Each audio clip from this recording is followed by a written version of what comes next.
Have you ever received an invitation that changed your life forever? Well, that's exactly what happened to me and my friends last October.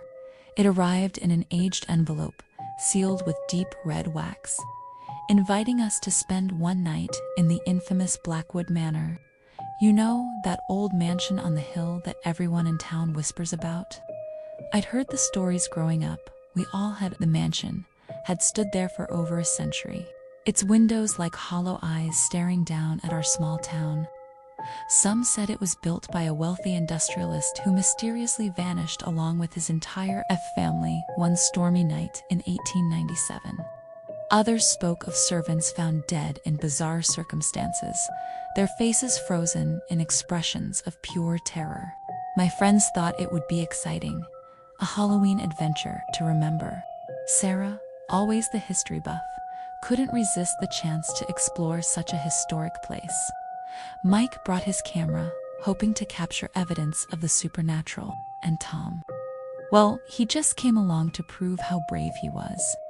None of us knew what we were walking into. The moment we stepped through those massive oak doors, something felt wrong. The air was thick, heavy with the scent of decay and something else I couldn't quite place. Our flashlight beams cut through the darkness, revealing faded wallpaper and portraits whose eyes seemed to follow our every move. In the library, we found the old newspapers, headlines screaming about disappearances, mysterious deaths, and unexplained phenomena. 27 people had vanished within these walls over the years. Each investigation led nowhere, each case eventually going cold. But it wasn't until midnight that things truly began to unravel. It started with whispers, barely audible voices calling our names from empty rooms. Then came the footsteps above us, even though we were on the top floor. Sarah's camera started capturing strange orbs of light, while Mike's equipment went haywire, picking up EVP readings off the charts. That's when we saw her, a figure in white, floating at the end of the hallway. We ran, but every door led us deeper into the mansion's maze-like interior.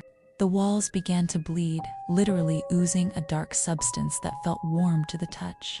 Tom started screaming about hands grabbing at his ankles, while Sarah became hysterical, claiming she could see faces emerging from the walls. The mansion was alive, feeding off our fear, our sanity slipping away with each passing hour. We found ourselves separated, lost in corridors that shouldn't exist, haunted by visions that couldn't be real. The line between reality and nightmare blurred, until we could untell what was genuine and what was manifestation.